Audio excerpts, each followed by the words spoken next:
Hello everyone. तो मैं फिर से आ चुका हूँ चैनल पे और आज हम बहुत एक इम्पॉर्टेंट टॉपिक इस क्लास 11th साइंस फिज़िक्स का पढ़ने जा रहे हैं। जैसा कि आप पीछे देख पा रहे होंगे, motion in plane, that is vector chapter 3। New syllabus के अकॉर्डिंग अगर हम देखें तो जो पुराना सिलेबस जो पहले हुआ करता था उसके अकॉर्डिंग ये चैप्टर 4 होता था, बट अब जो है हम इसको चैप्टर 3 के तौर पे पढ़ते हैं। और मेरे चैनल्स पे इसको लेकर वीडियोस हैं, कोविड के टाइम की रिकॉर्डिंग्स हैं, बट वो बहुत पुरानी हो चुकी हैं और मैं बहुत टाइम से सोच रहा था कि नई वीडियो बनाऊं ताकि आप लोग अच्छे से इस चीज़ को समझें। जहाँ तक तो मैंने देखा है कि जो ये जो चैप्टर है मोशन इन प्लेन वेक्टर बहुत इंपॉर्टेंट चैप्टर है, क्योंकि इसका यूज़ 12th तक होता है और कई चैप्टर्स में इसका डायरेक्ट यूज़ होता है और 12th तक बच्चे इस टॉपिक को, इस चैप्टर को नहीं समझ पाते हैं। इसकी बेसिक अंडरस्टैंडिंग नहीं हो पाती है, जिसकी वजह से इनको क्वेश्चन करने में प्रॉब्लम आती है। और इसी चीज़ को समझते हुए हमें इस क्लास में, आज की वीडियो में ये समझेंगे कि कॉन्सेप्ट, बेसिकली एक बेसिक कॉन्सेप्ट समझेंगे कि वेक्टर होता क्या है, वेक्टर क्या चीज़ है, और हम ये भी समझेंगे कि उसको न्यूमेरिकल्स में कैसे अप्लाई करते हैं, कॉन्सेप्चुअली अगर क्वेश्चन आता है तो उसको कैसे अप्लाई करते हैं, वो चीज़ हम समझेंगे। ठीक है, सो बढ़ते हैं चैप्टर की तरफ। Motion in plane vectors, majorly हम इसके अंदर वेक्टर की बात करेंगे। अगर मैं इस चैप्टर की बात करूँ तो चैप्टर में ये चैप्टर 3 हिस्सों में डिवाइड हो सकता है। पहला कि वेक्टर है क्या, उसके बाद हम इसमें समझेंगे कि अगर वेक्टर के टाइप और ये सारी चीज़ें इसके अंदर आ गई, फिर हम ये समझेंगे कि वेक्टर्स को ऐड कैसे करते हैं। तो एक रूल होगा कि उसके अंदर हम सीखेंगे कि वेक्टर्स को ऐड कैसे करते हैं। दूसरा जो चीज़ है कि वेक्टर्स को मल्टीप्लाई कैसे करते हैं, ये भी हमें सीखना है। एंड थर्ड जो है इस चैप्टर से रिलेटेड वो है projectile motion. And last one is centimetre acceleration. अगर इसको मैं एक मोटा मोटा देखूँ तो ये एक ऐसे टॉपिक्स हैं जिन पे मेजरली क्वेश्चन बनते हैं। what are the vectors and how we will add these vectors, और उसके बाद मल्टीप्लाई कैसे करेंगे, then projectile motion, and last topic is centripetal acceleration. अगर सीबीएसई के लेवल के अकॉर्डिंग देखूँ तो ये टॉपिक्स इतने ज़्यादा इंपॉर्टेंट होते हैं और इनसे क्वेश्चन बनते हैं। ठीक है, सो स्टार्ट करते हैं चैप्टर को। बिल्कुल बेसिक से स्टार्ट करेंगे, कॉन्सेप्ट से स्टार्ट करेंगे। डेफिनेशंस और जो भी चीज़ें हैं जो सीबीएसई के आंसर की में आपको लिखनी होती हैं वो आप बुक से लिख सकते हैं, नोट्स से लिख सकते हैं। मैं आपको एक्सप्लेन करता हुआ चलूँगा और समझते हुए चलूँगा। ठीक है, सो स्टार्ट करते हैं। सो बेसिकली चैप्टर जो हमारा है वेक्टर, उसमें सबसे पहली चीज़ यही आती है कि अगर आपसे पूछा जाए कि what is the difference between vectors and scalars, यही आपसे पूछ लिया जाए कि क्या डिफरेंस है, तो सबसे पहली चीज़ तो आपको यही क्लियर होना चाहिए कि वेक्टर्स और स्केलर्स में क्या डिफरेंस है। तो अगर देखा जाए तो सबसे पहला पॉइंट जो आता है कि स्केलर्स के पास सिर्फ मैग्नीट्यूड होता है और वेक्टर्स हम उनको बोल रहे हैं जिनके पास मैग्नीट्यूड एंड डायरेक्शन दोनों। दैट मीन्स फॉर एग्जाम्पल अगर कोई बॉडी चल रही है 20 kilometre per hour, so 20 is the magnitude, we are saying only the magnitude, that is the body is moving with 20 kilometre per hour. But अगर हम इसके साथ इसकी डायरेक्शन ऐड करते हैं, that means a body is moving with 20 kilometre per hour in east direction, और we can say south direction. So that means we are saying the magnitude and the direction both. तो हमें यहाँ पे ये basic difference है कि scalar उसको कह रहे हैं जिसके पास मैग्नीट्यूड है, वेक्टर हम उसको कह रहे हैं जिसके पास मैग्नीट्यूड एंड डायरेक्शन दोनों है। तो पहला पॉइंट तो यही बन जाता है इसके अंदर, फर्स्ट पॉइंट। सेकंड पॉइंट अगर हम देखें, सो स्केलर को ऐड करने के लिए कोई स्पेशल लॉज की जरूरत नहीं पड़ती है। स्केलर्स को अगर आप ऐड करना चाहेंगे तो कोई स्पेशल लॉज की जरूरत नहीं है, सिंपल एल्जेब्रिक फॉर्मूले जो हमने पढ़े हैं वो आप उसके अंदर अप्लाई कर सकते हैं। पर वेक्टर्स को ऐड करने के लिए आपको स्पेशल लॉज की जरूरत पड़ती है। ठीक है, वेक्टर लॉज ऑफ एडिशन की जरूरत पड़ती है। अगर आपको वेक्टर ऐड करना है तो आप सिंपली वेक्टर्स को ऐड नहीं कर सकते। क्यों नहीं ऐड कर सकते, क्योंकि उसके अंदर मैग्नीट्यूड और डायरेक्शन दोनों है, तो इसलिए थोड़ा सा कॉम्प्लिकेट हो जाता है, तो इसलिए सिंपली ऐड नहीं कर सकते, you need a vector laws of addition. Okay, third point जो होता है वो बेसिकली ये है कि अ, अगर आपको स्केलर को चेंज करना है तो उसके मैग्नीट्यूड को चेंज करो तो अपने आप स्केलर चेंज हो जाएगा। बट अगर वेक्टर को चेंज करना है, then you can change the vector by change in magnitude, either in magnitude or direction or both. या तो आप मैग्नीट्यूड चेंज कर दो, या तो आप डायरेक्शन चेंज कर दो, और या दोनों ही चेंज कर दो। ठीक है, तो वेक्टर को जरूरत नहीं है कि सिर्फ मैग्नीट्यूड चेंज होगा तभी वो चेंज होगा, अगर सिर्फ डायरेक्शन भी चेंज होती है तो भी वो वेक्टर चेंज हो जाता है। जैसे कि अगर मैं कह रहा हूँ कि a body is moving with 20 kilometre per hour in south direction, now I am saying the same body is moving with 20 kilometre per hour in the opposite direction, in the opposite direction. So ऐसे में opposite direction में move कर रहा है, और we can से in the north direction, ये भी हम कह सकते हैं। So what is happened here कि बॉडी जो है वो उसने मैग्नीट्यूड, उसका जो मैग्नीट्यूड है वो चेंज नहीं हुआ है, सिर्फ डायरेक्शन चेंज हुई है। तो ये चीज़ है, डायरेक्शन चेंज हुई है, मैग्नीट्यूड में कोई चेंज नहीं है। तो इस वे में हम कह सकते हैं कि वेक्टर सिर्फ मैग्नीट्यूड में चेंज आने की वजह से भी चेंज हो सकता है, सिर्फ डायरेक्शन में चेंज आने की वजह से भी चेंज हो सकता है, या फिर दोनों ही चीज़ चेंज हो जाए। ओके, सो ये कुछ पॉइंट्स हैं जिनके बेस पे आप कहते हैं। एग्जाम्पल अगर हम बात करें तो इसमें एग्जाम्पल आ जाता है आपका, जैसे कि स्पीड हो गया, डिस्टेंस हो गया, mass, time, these are the thing. इसके अलावा और भी चीज़ें हैं। वेक्टर्स में अगर आप एग्जाम्पल की बात करते हैं तो एग्जाम्पल में आ जाता है फोर्स, इसके अलावा डिस्प्लेसमेंट, इसके अलावा आपका टॉर्क, मोमेंटम एंड एटसेट्रा। कई सारी चीज़ें हैं जो इसके अंदर हम पढ़ सकते हैं। ठीक है, so force, displacement, torque and etcetera. So ये बेसिकली डिफरेंस है स्केलर एंड वेक्टर में। Okay, scalar and vector. Now हम समझते हैं, तो स्केलर और वेक्टर के बीच में डिफरेंस समझ गए। ठीक है, 9th क्लास से आप समझते आ रहे हैं कि स्केलर और वेक्टर का क्या डिफरेंस है। अब दूसरी चीज़ ये है, अब हम जो समझेंगे कि वेक्टर को रिप्रेजेंट कैसे करते हैं। अगर आपसे बोला जाए कि वेक्टर रिप्रेजेंट कैसे होता है, वो चीज़ हम यहाँ पे समझेंगे। सो वेक्टर को रिप्रेजेंट करने के लिए,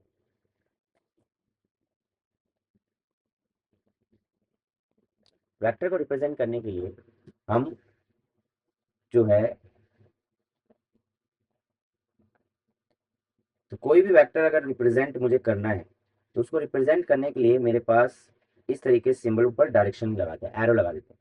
ये जो एरो होता है, इस एरो में ये टेल होती है और ये हेड होता है। ठीक है, इसको इसको आप इनिशियल वैल्यू कह सकते हो, इसको इनिशियल वैल्यू कह सकते हो और इसको फाइनल वैल्यू कह सकते हो।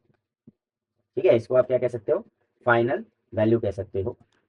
तो हेड, टेल, तो ये आप देख पा रहे हैं, ये हेड हो गया, ये टेल हो गया।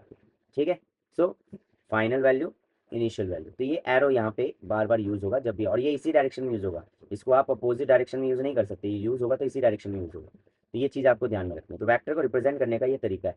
ठीक है, अब वैक्टर को आप रिप्रेजेंट कर रहे हैं, चाहे इस तरीके से रिप्रेजेंट कर रहे हैं या फिर इस तरीके से, कोई भी सिंबल आप यूज करेंगे उसके ऊपर ऐसे एरो लगा देंगे। ठीक है, आपको ये अगर वैक्टर का मैग्नीट्यूड रिप्रेजेंट करना चाहता है, वैक्टर का क्या करना चाहता है, मैग्नीट्यूड। सो मैग्नीट्यूड को अगर रिप्रेजेंट कर रहा है, तो मैग्नीट्यूड को रिप्रेजेंट करने के लिए ये जो वेक्टर हमने लिखा है, इस वेक्टर के सिंबल को आप मोड लगा दीजिए। क्या लगा दीजिए, मोड। या तो मोड लगा सकते हो या फिर सिंपल उसके ऊपर से एरो हटा दो। तो ये दो तरीके हैं कि उसके मैग्नीट्यूड को रिप्रेजेंट करने का तरीका है। आप इस तरीके से मैग्नीट्यूड को रिप्रेजेंट कर सकते हैं। Okay, so this is the way. अब ये तो गया वेक्टर को रिप्रेजेंट करने का तरीका, उसके मैग्नीट्यूड को रिप्रेजेंट करने का तरीका। क्योंकि वेक्टर के पास मैग्नीट्यूड डायरेक्शन दोनों है, तो हम दोनों की बात करेंगे। तो दोनों तरीके से इसको क्या कर सकते हैं, रिप्रेजेंट कर सकते हैं। अब हम कुछ एग्जाम्पल्स लेके समझेंगे कि वेक्टर को कैसे आप रिप्रेजेंट, या कितने टाइप के वेक्टर्स के बारे में समझेंगे, टाइप्स ऑफ वेक्टर। और टाइप्स ऑफ वेक्टर में अगर देखें जिसका न्यूमेरिकली बहुत यूज होता है, तो वो ज़्यादातर 3 ही वेक्टर है। बाकी जो है वो जस्ट समझने के लिए हैं। तो हम एक बेसिक से स्टार्ट करते हैं। सबसे पहला जो टाइप यहाँ पे हम समझेंगे, कि so type of vector, type of vector में जो सबसे पहला हमें समझना है वो है position vector. Position vector, position vector में क्या समझना है, पोजीशन वेक्टर में अगर मैं समझूं तो लेट्स से एक ग्राफ अगर हम बनाना सीखें,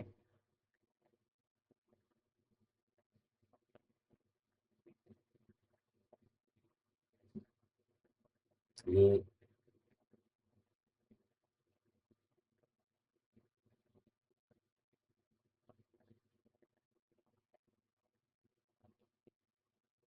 तो इस ग्राफ में अगर आप देखोगे,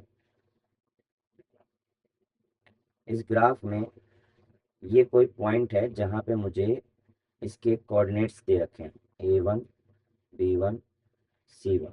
ठीक है, ये मेरे को कोऑर्डिनेट मिले हुए हैं A1 B1 C1। अब इस A1 B1 C1 मेरे पास जो कोऑर्डिनेट है, इसको जब आप पोजीशन को देखोगे तो आप किसके रिप्रेजेंट में देखोगे, ओरिजिन के रिस्पेक्ट में देखोगे।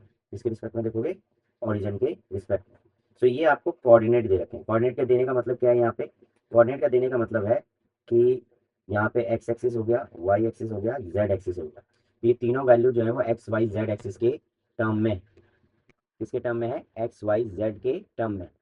सो A1 B1 और C1 ये वैल्यू आपको दे रखी है। तो यहाँ पे A1 का मतलब क्या है, A1 का मतलब है कि ये A1 x के मैग्नीट्यूड को रिप्रेजेंट कर रहा है, जबकि B1 किसको रिप्रेजेंट कर रहा है, y की वैल्यू को रिप्रेजेंट कर रहा है, C1 जो है वो z की वैल्यू को रिप्रेजेंट कर रहा है।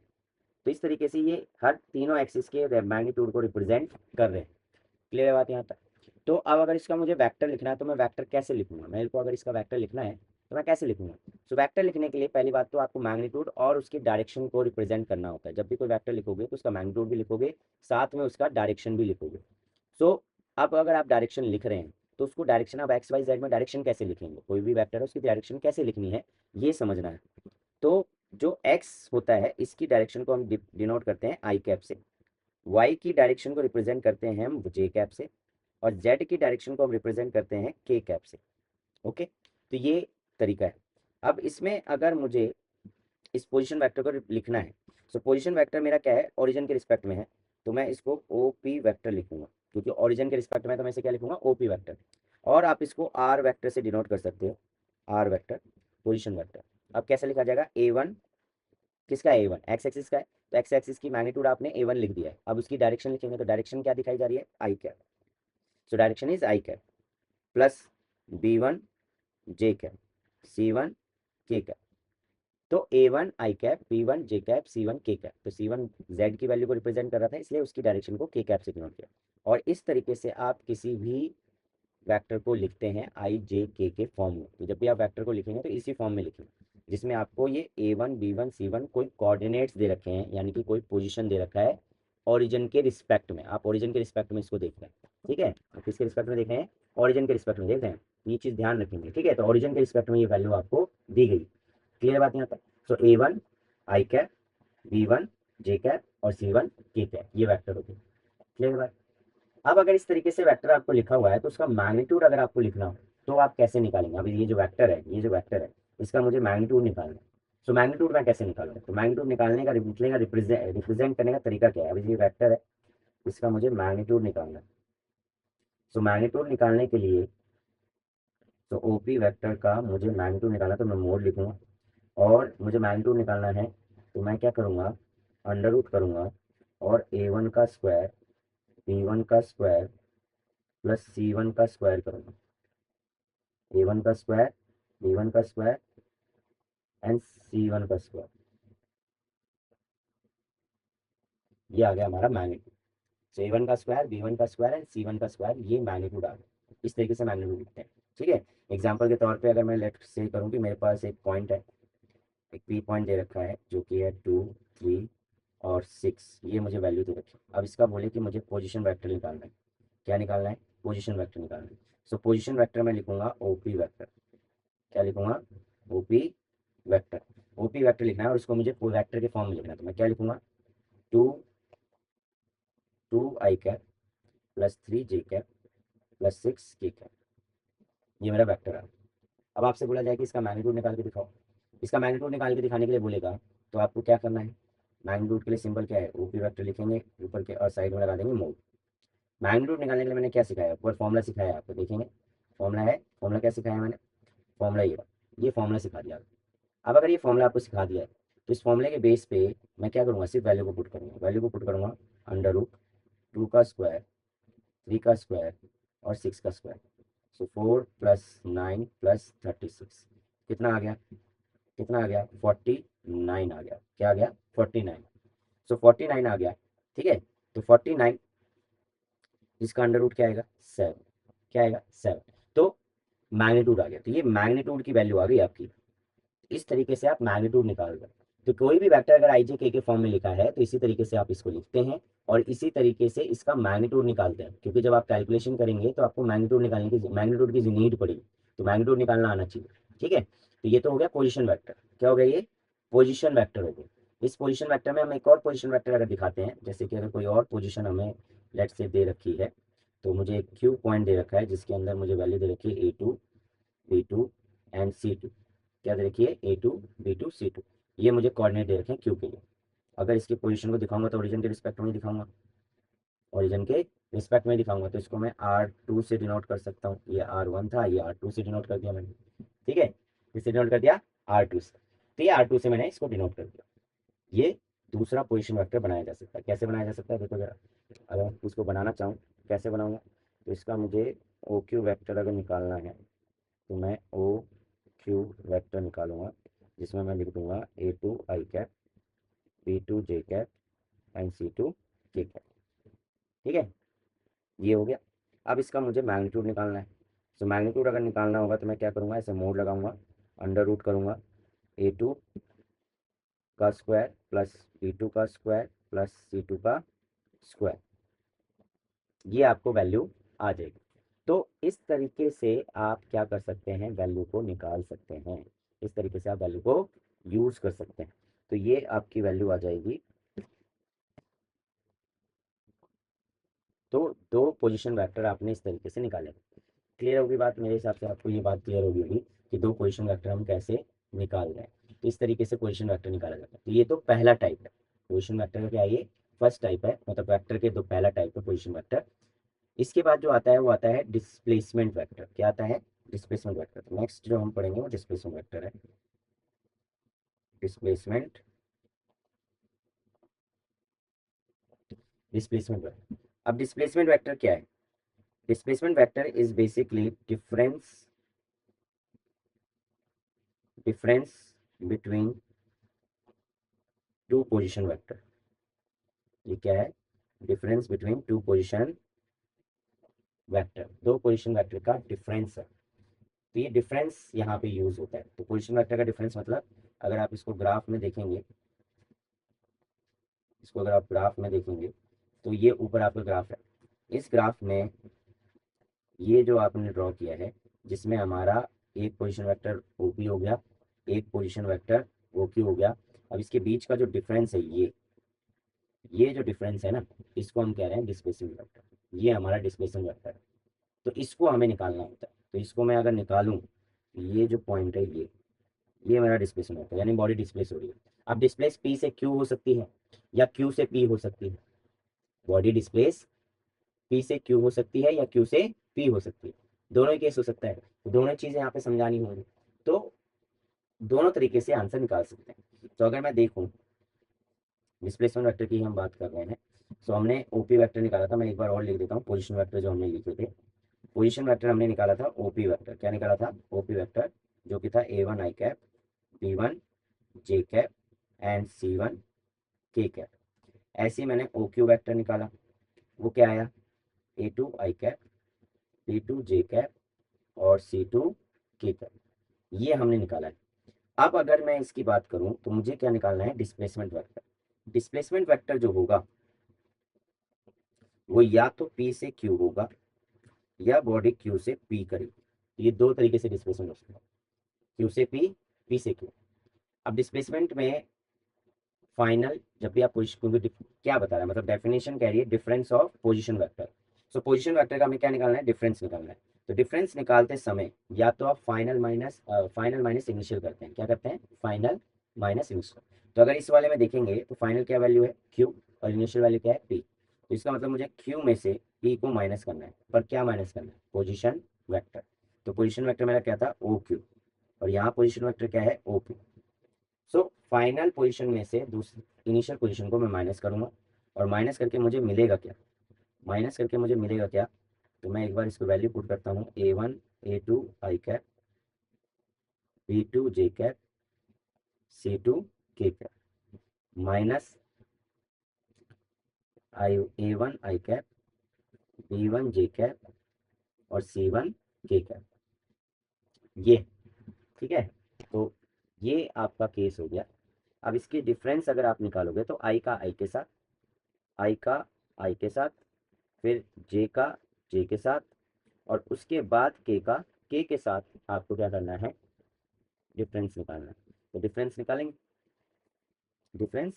तो डिफरेंस क्या कहता है, A2 - A1 i cap plus B2 - B1 j cap plus C2 - C1 k cap.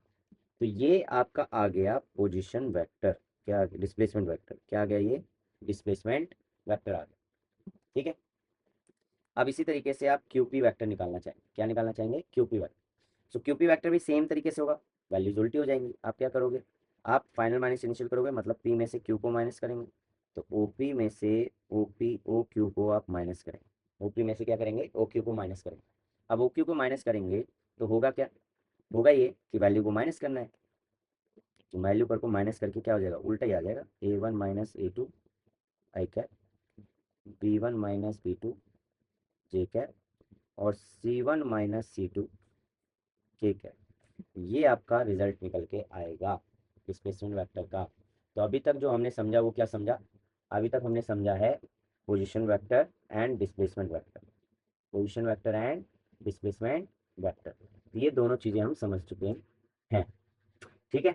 सो अभी तक वेक्टर में हमने समझा कि स्केलर और वेक्टर, स्केलर और वेक्टर क्या होता है, फिर हमने वेक्टर को रिप्रेजेंट करने का तरीका सीखा, और अब हम सीख रहे हैं कि वेक्टर की पोजीशन क्या होती है।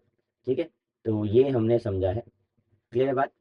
नेक्स्ट जो हम बात करेंगे वो है, हमने पोजीशन वेक्टर बात कर ली, हमने डिस्प्लेसमेंट वेक्टर बात कर ली, अब हम बात करेंगे नेक्स्ट टाइप ऑफ वेक्टर।